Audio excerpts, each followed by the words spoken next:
अगले दिन सुबह के 6 बज रहे थे। राहुल, राहुल उठो, दादाजी ने उसे हिलाते हुए कहा। भूल गए क्या आज हमें क्या करना है? क्या करना है दादाजी? राहुल ने नींद में पूछा। अरे भाई, हमें जासूसी करनी है। अरे हाँ दादाजी, हाँ हाँ हाँ बिल्कुल। राहुल एकदम उठकर बैठ गया। उसने देखा कि दादाजी ने काला चश्मा लगा रखा है, सिर पर टोपी पहन रखी है और अपनी लाठी लेकर तैयार खड़े हैं।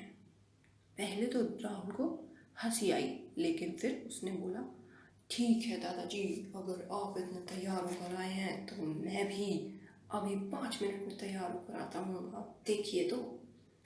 राहुल ने उस वक्त समय नहीं देखा था। वो जल्दी से उठकर बाथरूम में गया, फ्रेश होकर आया और उसने भी ड्रॉर से अपना काला चश्मा निकाल कर शर्ट पैंट सब पहनकर रेडी हो गया। तो दादाजी ने बोला, अरे भाई कॉपी पेंसिल तो ले लो। तो उसने वो भी जल्दी से उठा ली। उसके बाद वो दोनों बाहर ड्राइंग रूम में गए। जैसे ही वो दोनों ड्राइंग रूम में जाकर बैठे, मम्मी ने देखा तो इतनी हैरान हो गई। राहुल ने सोचा, मम्मी मुझे ऐसे क्यों देख रही है? उसने मम्मी से पूछा, अरे मम्मी, तुम मुझे इतनी हैरानी से क्यों देख रही हो? तो मम्मी ने बोला, अरे कल तो तुम 11 बजे उठे थे, मुझसे कह रहे थे कि कुछ करने को नहीं है, तो आज तुम सुबह सुबह 6 बजे क्यों उठ गए? राहुल का माथा ठनका। क्या 6 बज रहे हैं सुबह के? उसने दादाजी की तरफ देखा। दादाजी मुस्कुराने लगे। अब जब मम्मी रसोई में चली गई तो राहुल ने दादाजी से पूछा, दादाजी मुझे सुबह सुबह 6 बजे क्यों उठा दिया? तो दादाजी ने कहा, अरे भाई, मैंने तुमसे कल बोला था कि हमें ठीक तरीके से काम करना है तो टाइम से उठना पड़ेगा ना। अच्छा चलो वो सब छोड़ो, अब देखो, तुम एक काम करो, तुम अपनी कॉपी में सुबह 6 बजे से लेकर पूरे दिन का 2-2 या 3-3 घंटे छोड़कर टाइम लिख लो और उसी टाइम पर हम लोग देखेंगे छुप छुप कर कि मम्मी क्या कर रही हैं और पापा क्या कर रहे हैं। तो राहुल ने बोला, ठीक है। और फिर उसने लिखना शुरू किया। उसने लिखा सुबह के 6, फिर सुबह के 9, फिर दोपहर के 12, फिर 3, फिर 6 और फिर 9। इस तरीके से उसने टाइम लिखा। ऊपर एक कॉलम में लिखा मम्मी और एक कॉलम में लिखा पापा। अब दादाजी ने बोला, बेटा, एक जासूस की पहचान यही होती है कि वो क्या काम कर रहा है ये किसी को पता नहीं चलना चाहिए, ठीक है? तो जब भी तुम ये देखोगे कि तुम्हारे मम्मी पापा क्या कर रहे हैं, उन्हें बिल्कुल पता नहीं चलना चाहिए कि तुम उनकी जासूसी कर रहे हो, अच्छा? तो राहुल ने बोला, ठीक है दादाजी। और फिर राहुल चुपके चुपके किचन के सामने वाले कमरे में गया और छुपकर देखने लगा।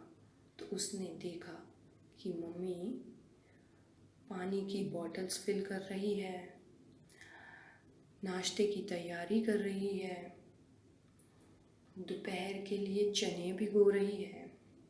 उसने ये 3 चीज़ें अपनी कॉपी में 6 बजे के सामने लिख ली। फिर उसने देखा कि 6:10 हो चुकी है, तो अब जल्दी से पापा को देखना चाहिए कि वो क्या कर रहे हैं। पर पापा तो उसे नीचे नज़र नहीं आ रहे कहीं। तो उसने मम्मी से पूछा, मम्मी पापा कहाँ हैं? मम्मी ने बोला, हाँ भाई, तुम्हें कैसे पता होगा, तुम तो आज ही 6 बजे उठे हो ना, पापा इस वक्त छत पर होते। वो धीरे धीरे धीरे धीरे छत पर गया। उसने देखा कि पापा छत पर चटाई बिछाकर एक्सरसाइज कर रहे थे, अलग अलग तरह के आसन कर रहे थे। राहुल को देखकर याद आया, अरे ऐसे आसन तो स्कूल में हमारे सर करवाते हैं, योगा वाले। अच्छा अच्छा, तो अब पता चला कि पापा सुबह सुबह एक्सरसाइज करते हैं, मुझे तो कभी नहीं बताया। और उसने अपनी नोटबुक में लिख लिया। उसके बाद उसने सोचा, अरे अब मैं 6 बजे से लेकर 9 बजे तक क्या करूं। तो उसके दिमाग में एक बहुत अच्छा आइडिया आया। वो जल्दी से नीचे गया और उसने देखा कि दादाजी चाय पीते पीते अखबार पढ़ रहे थे। तो वो चुपके चुपके अपने कमरे में गया और सो गया, क्योंकि उसे पता था कि 9 बजे से पहले दादाजी उसे फिर उठा ही देंगे। तो वो सो गया। अब 9 बजे दादाजी ने उसे फिर उठाया। दादाजी भी जानते थे कि एक दिन में वो बदलने वाला तो नहीं है, इसलिए उन्होंने 9 बजे उसे फिर उठाया। राहुल, 9 बज गए, चलो टाइम हो गया। अब राहुल फिर से बाहर आया, फिर से सोफे पर बैठ गया। अब मम्मी को तो समझ नहीं आ रहा था कि आज ये कर क्या रहा है, और फिर भी उन्होंने कुछ नहीं कहा क्योंकि वो खुश थी कि आज वो जल्दी उठा था। अब फिर राहुल ने ध्यान से देखा तो मम्मी तो अभी भी किचन में ही थी। अब मम्मी क्या कर रही थी, अब वो एक हाथ से चाय की केतली में चम्मच घुमा रही थी और दूसरे हाथ से पराठा सेक रही थी। उसने अपनी कॉपी में लिख लिया। अब क्योंकि वो उठ गया था तो उसने दादाजी के साथ नाश्ता भी कर लिया। अब बारी थी पापा को देखने की। तो अब 9 बजे तो पापा भी नाश्ता ही कर रहे थे, और नाश्ता करने के बाद पापा अपनी स्कूटर की सफाई करने लगे। तो उसने कॉपी में लिख लिया। अब फिर वो सोचने लगा कि मैं क्या करूं, 9 से 12 बजे 3 घंटे तक मैं क्या करूं। तो उसने दादाजी से पूछा, दादाजी अब मैं क्या करूं, मुझे तो नींद भी नहीं आ रही। तो दादाजी ने उससे कहा कि बेटा, तुम्हारी मैम ने काम तो भेजा होगा, आज आज तो मंडे है। उसने बोला, भेजती हैं पर मैम तो 12 बजे के बाद काम भेजती हैं, पता नहीं इतनी देर से काम क्यों भेजती हैं। उसकी ये बात सुनकर दादाजी को हंसी आ गई, क्योंकि रोज़ तो वो 10 या 11 बजे ही उठता था, और आज वो जल्दी उठ गया था तो उसे लग रहा था कि मैम ने काम क्यों नहीं भेजा। तो दादाजी ने बोला, चलो तो हम एक काम करते हैं, तुम्हें याद है तुम्हारे पास एक चमकीली सी बॉल थी जो बहुत ही ज़्यादा बाउंस करती थी। और राहुल सोचने लगा, मेरे पास ऐसी बॉल कब थी। दादाजी ने बोला, ओहो तुम्हें तो याद ही नहीं है, मैंने ही तो ला कर दी थी तुम्हें। एक काम करते हैं, चलो तुम्हारे कमरे में ढूंढते हैं, तब तक 12 बज ही जाएगी, और उसके बाद फिर हम अपना काम करेंगे। तो वो दोनों कमरे में गए और बॉल को ढूंढने लगे। अब जैसे ही उन्होंने पहली ड्रॉर खोली तो पूरी ड्रॉर भरी हुई थी। Pencil, pen, colour, rubber, sharpener, बहुत सारी चीज़ें उसमें पड़ी हुई थी। तो दादाजी ने बोला, अरे भाई ऐसे तो हमें बॉल नहीं मिल पाएगी, एक काम करते हैं, मुझे लग रहा है कि 12 तो हमें ऐसे ही बन जाएगी इसे ही साफ़ करते करते। तो हम एक काम करते हैं, तुम बाहर से ना एक पुराना अखबार लेकर आओ। और राहुल भाग कर गया और एक पुराना अखबार ले आया। उन्होंने अखबार को फर्श पर बिछाया और पूरा ड्रॉर उस पर खाली कर दिया। अब जब पूरा ड्रॉर उस पर खाली हुआ तो राहुल खुद ये देखकर हैरान रह गया, अच्छा मेरे पास इतने सारे कलर थे, अरे ये वाला पेन तो मैं कितने दिनों से ढूंढ रहा था, मुझे मिल ही नहीं रहा था। तो इस तरीके से राहुल ने और दादाजी ने मिलकर सारी चीज़ों को अलग अलग किया और उन्हें अलग अलग पैकेट में डालकर रखा। अब जब राहुल का ड्रॉर साफ हुआ तब वो देखने लायक था, क्योंकि उसकी शक्ल ही बदल गई थी। सारे पेन एक तरफ, सारे कलर एक तरफ, सारे रबर एक तरफ। तो राहुल को उसे देखकर बहुत अच्छा सा लगा। उसने दादाजी से कहा, अरे वाह दादाजी, आपने तो मेरे ड्रॉर की शक्ल बदल दी। आज से पहले कभी मैंने सोचा भी नहीं था कि मेरा ड्रॉर ऐसा दिख सकता है।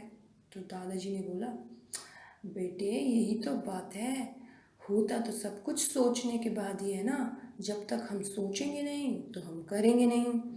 अच्छा चलो ठीक है, अब क्योंकि 11:30 हो चुकी है, हम एक काम करते हैं, हम बाहर चलते हैं, टीवी देखते हैं। टीवी देखते देखते बीच में से उठ के तुम देख लेना कि मम्मी और पापा क्या कर रहे हैं। तो वो दोनों बाहर चले गए और बैठकर टीवी देखने लगे। अब राहुल ने अपना फेवरेट कार्टून लगाया और उसमें खो गया। अब 12 बजी, 12:05 हुई, 12:10 हुई, पर राहुल को कुछ अता पता नहीं। फिर दादाजी ने ही उसे याद दिलाया, चलो राहुल काम पर लगो भाई।